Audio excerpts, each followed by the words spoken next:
নমস্কার বন্ধুরা, সোনালী স্বপ্ন চ্যানেলের পক্ষ থেকে আমি সুপর্ণা আমার সমস্ত দর্শক বন্ধুদের ভালোবাসা জানাচ্ছি। আজকের এই ভিডিওতে আমি আপনাদের সাথে আলোচনা করব শ্রাবণ মাসে কিছু খাওয়া দাওয়া ও কাজকর্ম এড়িয়ে যাওয়া উচিত। এই মাসে কোন কোন কাজ করতে নেই, কি খাওয়া এড়িয়ে যাওয়া উচিত আর কি খাওয়া উচিত, সবই আজকের এই ভিডিওতে জানবো। চলুন তাহলে বন্ধুরা শুরু করা যাক ভিডিওটা। শিবের ভক্তি ও পার্বতীর শক্তিকে সমর্পিত শ্রাবণ মাস। এই মাসে শিবকে খুশি করার জন্য বিশেষ পূজা অর্চনা করা হয়। তার পাশাপাশি শ্রাবণ মাসে কিছু সাধারণ নিয়ম পালনের কথা বলা হয়। শ্রাবণ মাসে নির্দিষ্ট কিছু খাদ্য সামগ্রী এড়িয়ে যাওয়ার পরামর্শ দেওয়া হয়। শ্রাবণে কি খাবেন, কি খাবেন না, কোন কোন কাজ করবেন না, সে বিষয়ে বিস্তারিত জানুন। শ্রাবণ মাসে শাক খাওয়া উচিত নয়।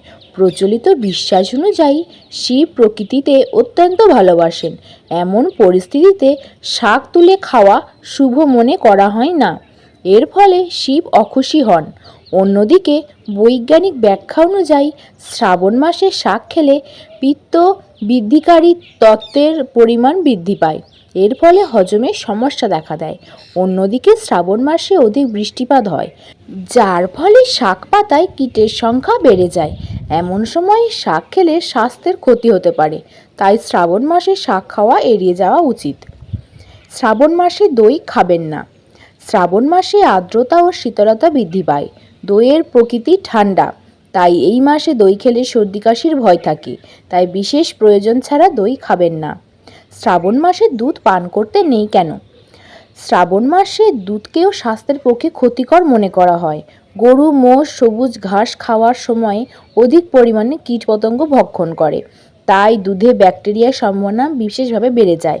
তাই শ্রাবণ মাসে দুধ পান করা থেকে বিরত থাকা উচিত। শ্রাবণ মাসে কেন খেতে নেই আমিষ? শ্রাবণ মাসে আমিষ খাবার, রসুন পেঁয়াজ খেতে নেই। এই জিনিসগুলি শরীরে উত্তাপ বৃদ্ধি করে, যার ফলে ব্যক্তি ভোগবিলাসিতার প্রতি অধিক আকৃষ্ট হন। এর ফলে শিব ভক্তিতে বাধা উৎপন্ন হয়, তাই শ্রাবণ মাসে এ ধরনের খাবার খেতে নেই। এছাড়া কিছু কিছু কাজ আছে যা শ্রাবণ মাসে করতে নেই। চলুন তাহলে সেগুলো জেনে নেওয়া যাক। এই মাসে শরীরে তেল মালিশ করতে নেই। শ্রাবণ মাসে পবিত্র এই মাস দুপুরে ঘুমোবেন না। আবার শ্রাবণ মাসে চুলদাড়ি কাটতে নেই। শ্রাবণ মাসে কাঁসা থালা বাসনে খাবার খাবেন না।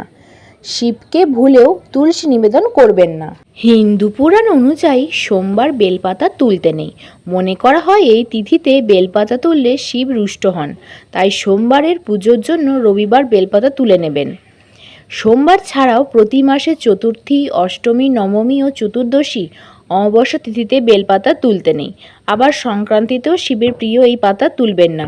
এই তিথিগুলিতে বেলপাতা তুললে শিব রুষ্ট হন এবং পরিবারের একাধিক সমস্যা আসতে শুরু করে। অনেকে শ্রাবণ মাসের সোমবার ব্রত পালন করেন, উপবাস করেন। তবে উপবাস করলে কিছু কিছু নিয়ম পালন করতে হয়। চলুন তাহলে দেখে নেওয়া যাক কী নিয়ম পালন করা উচিত। সেই সোমবারে কি করবেন? সৎভাবে উপবাস করার সঙ্গে কায় মনো বাক্যে শিবনাম জপতে হবে সর্বদা। 2 নাম্বার, শ্রাবণ মাসের প্রতি সোমবার ভোরবেলা ঘুম থেকে উঠতে হবে। এরপর স্নান করে গৃহ পরিষ্কার করতে হবে। সারা বাড়িতে ছিটিয়ে দিতে হবে পবিত্র গঙ্গা জল। 3 নাম্বার, গৃহের উত্তর পূর্ব দিকে মহাদেবের মূর্তি বা ছবি স্থাপন করতে হবে। বেলপাতা, চন্দন, ধুতুরা, ভাং, গরুর কাঁচা দুধ দিয়ে করতে হবে দেবাদিদেবের পূজা। ভক্তি ভরে করতে হবে আরতি। 4 নাম্বার, উপবাস করার সময়ে প্রতি 2 ঘন্টা অন্তর ফল খাওয়া যেতে পারে। 5 নাম্বার, শ্রাবণ মাসের প্রতি সোমবার উপবাস রাখার সময় খেতে পারেন বাদাম, ফল, দুধ, মাখন। এছাড়া ময়দা তৈরি খাবার খাওয়া যেতে পারে। 6 নাম্বার, সারাদিনে পর্যাপ্ত মাত্রায় জল ও ফলের রস খেতে পারেন ভক্তরা। 7 নাম্বার, সারা শ্রাবণ মাস সাধারণত নুনের বদলে খেতে হবে সন্ধৈব লবণ। মশলার মধ্যে খাওয়া যেতে পারে জিরা, দারুচিনি, সবুজ এলাচ, লবঙ্গ এবং কালো গোলমরিচ। আর এই শ্রাবণ মাসের সোমবারগুলিতে কি করবেন না? 1 নাম্বার, মহাদেবের পুজোর সময় কেতকী ফুল ও হলুদ ব্যবহার করবেন না।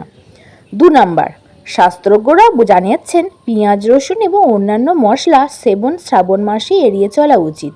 এছাড়া সর্ষের তেল, মসুর ডাল, বেগুন, তিলের তেল খাওয়া যাবে না। 3 নাম্বার, মাংস, ডিম, অ্যালকোহল, তামাক সম্পূর্ণরূপে বর্জন করতে হবে। 4 নাম্বার, সোমবারে উপবাস করলে সন্ধ্যা আরতির আগে কোনোভাবেই ভরপেট বা পূর্ণ আহার করা যাবে না।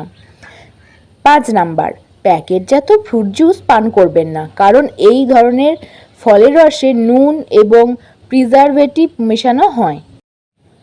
আপনাদের আগের ভিডিওতে জানিয়েছিলাম যে এবছর শ্রাবণ মাসের সোমবার কবে কবে পালিত হবে। শ্রাবণ মাস কেন শিবের প্রিয় মাস, শ্রাবণ মাসের গুরুত্ব কী সবই জানিয়েছিলাম। ডেসক্রিপশানে এর লিঙ্ক দিয়ে দেব, আপনারা চাইলে দেখে নিতে পারেন। আর আজকের ভিডিওতে আমি আলোচনা করলাম শ্রাবণ মাসে কি কি করতে নেই, কি কি করতে হয়, আর কি কি খাবেন আর কি কি খাবেন না। আজকের ভিডিওটি আপনাদের কেমন লাগলো প্লিজ কমেন্টে জানাবেন।